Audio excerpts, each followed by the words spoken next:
یہ مراتب علمی کو سمجھنے کی طالب علمانہ کوشش بھی کر سکتے ہیں، اس حد تک کہ ہم ان کے کلمات کو کچھ سمجھ سکیں، ان کو واجب الطاعت سمجھیں تو کیسا سمجھیں۔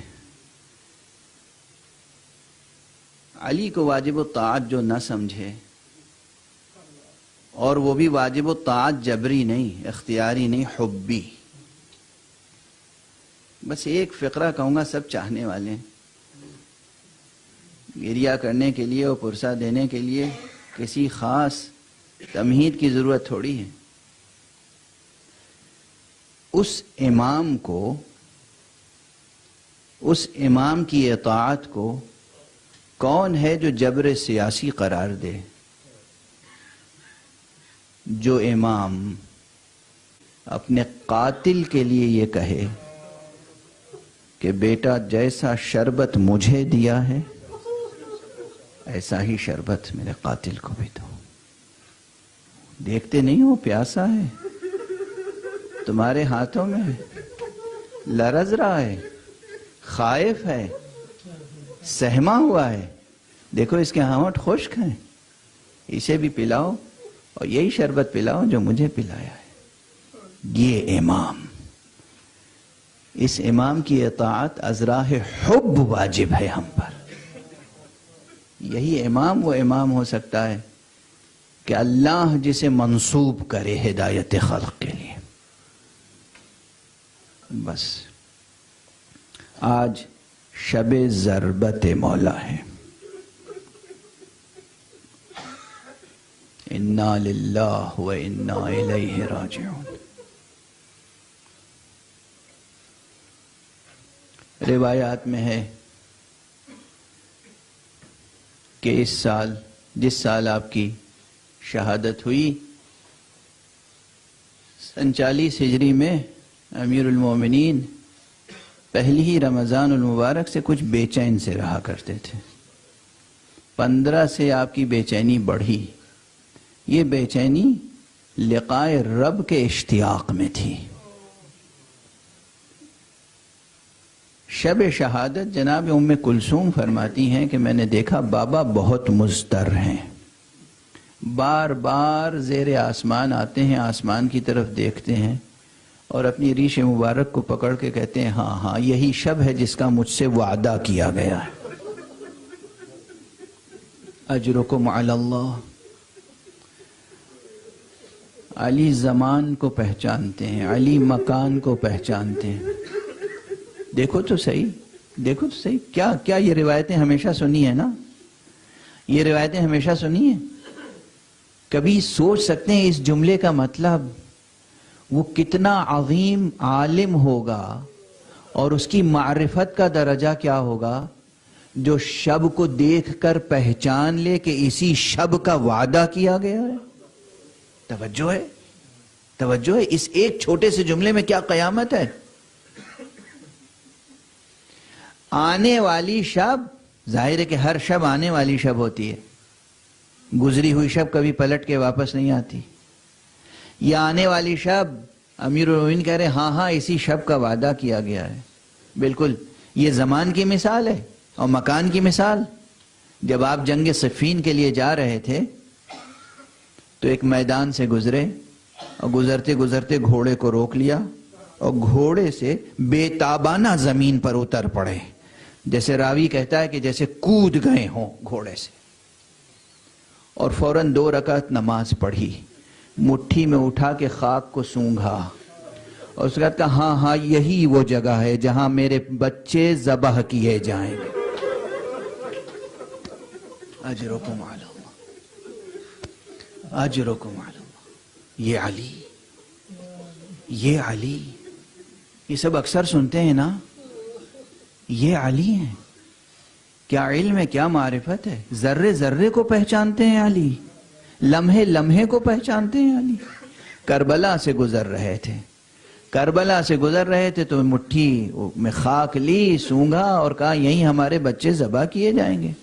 اور جب خود آپ کی شب شہادت آئی کہا یہی رات ہے جس کا ہم سے وعدہ کیا گیا ہے۔ بس اب وقت بالکل نہیں ہے، آپ کی آنکھوں میں آنسو بھی ہیں، بس تبرکاً 2 جملے اور عرض کر دوں. یہ میری مجبوری ہے، وقت کی مجبوری ہے، ان تاریخوں کی مجبوری ہے کہ اس سے زیادہ بیان کو وسعت نہیں دی جا سکتی.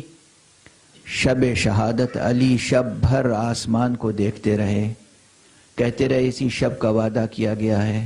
سحر ہو گئی، مسجد کے لیے نکلنا چاہتے تھے. جناب ام کلثوم نے کہا بابا آج بہتر ہے آپ نہ جائیں. اپنے نائب کو بھیجنے کا، نہیں بیٹی مجھے جانا ہے. جب بیت الشرف سے نکلنے لگے تو گھر میں مرغابیاں اور بتیں پلی ہوئی تھیں. مرغابیوں نے، بتوں نے آپ کے دامن کو تھام لیا اپنی منقاروں سے. جناب امیر نے اس وقت نکلتے نکلتے فرمایا بیٹی اگر ان کا خیال رکھ سکنا تو انہیں رکھنا، ورنہ آزاد کر دینا. اللہ اکبر. پرندوں کا، حیوانوں کا، ذرے ذرے کا لحاظ رکھنے والا علی. بیت الشرف سے آئے، مسجد میں، صحن مسجد میں ایک ایک کو بیدار کیا. مجھے نہیں معلوم، یہ روایتیں اتنی تفصیل سے ہم تک نہیں پہنچی ہیں. کیا ہر سحر آپ کا یہی دستور تھا؟ ہر شب آپ اسی طرح کرتے تھے؟ ہمیں نہیں معلوم. لیکن یہ سحر ایسی تھی کہ آپ خود تشریف لائے اور مسجد میں جتنے سو رہے تھے انہیں جگایا. مؤذن کوئی اور تھا، آج علی نے خود اذان دی. اذان دینے کے بعد محراب مسجد میں تشریف لائے، اور روایتوں میں ہے کہ جب سوتے ہوں کو جگا رہے تھے تو دیکھا ایک شخص منہ کے بھل پڑا سو رہا ہے. وہ سو نہیں رہا تھا، ظاہر کر رہا تھا کہ سو رہا ہے. آپ نے ایک مرتبہ اسے اٹھایا، کہا اٹھ جا، مجھے معلوم ہے تیرے دامن میں کیا چھپا ہوا ہے. محراب میں تشریف لے گئے، نماز نافلہ صبح پڑھنا شروع کی. بعض روایتوں میں ہے نافلہ صبح، بعض روایتوں میں جب آپ نے فریضہ صبح شروع کیا، جماعت کھڑی ہو گئی، صف بستہ مومنین ہے، علی نماز پڑھا رہے ہیں. پہلی رکعت تمام ہوئی، پہلی رکعت کا دوسرا سجدہ تھا.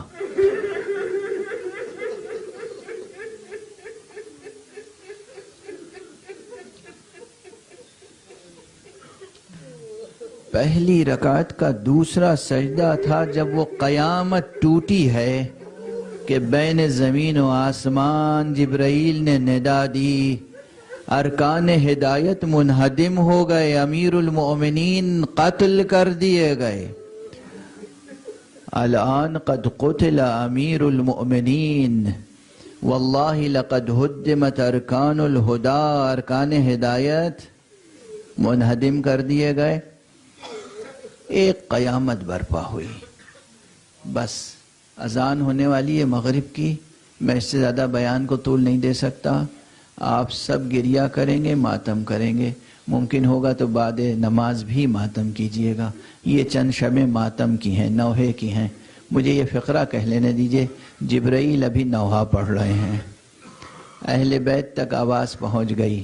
مسجد میں ایک شور ہے، ایک گریہ بلند ہے، سب رو رہے ہیں. مگر علی کو کس چیز کی فکر ہے؟ امام حسن جب تشریف لائے ہیں تو دیکھا کہ بابا خون میں تڑپ رہے ہیں اور مٹھی مٹھی خاک لے کر اس زخم میں بھر رہے ہیں جو آپ کے سر مبارک پہ زخم لگا ہے. اور اس کے بعد اس کیفیت میں جب امام حسن قریب آئے ہیں تو امیر المومنین نے کیا فرمایا؟ جوانان عزیز، بزرگان محترم، عزاداران گرامی، سر امام امیر المومنین شگافتہ ہے، لہو بہہ رہا ہے. آپ کی ریش مبارک لہو سے تر ہے، بے چین ہیں، مضطر ہیں، زمین سے خاک اٹھا اٹھا کے زخم میں بھر رہے ہیں. لیکن اپنے بیٹے امام حسن سے کہتے ہیں بیٹا پہلے نماز مکمل کرا دو، نماز مکمل کرا دو. بس میں یہ جملہ اکثر کہتا رہا ہوں، آقا حسین آپ پر ہزاروں سلام، آپ پر ہزاروں سلام. ہم آپ کی شہادت پر ہمیشہ گریہ کرتے ہیں. آپ کا سر مبارک سجدے کے عالم میں قطع کیا گیا، مگر آقا دست ادب جوڑ کے یہ جملہ کہنے کا جی چاہتا ہے، امام حسن کا یہ امتحان بھی کچھ کم امتحان نہیں ہے۔ اپنا گلا کٹا دینا زیر تلوار زیر خنجر سجدے کے عالم میں شاید آسان ہو، آپ اہل بیت نبوت سے تعلق رکھتے ہیں، لیکن باپ تڑپ رہا ہو اور کھڑے ہو کے نماز پڑھائی جائے۔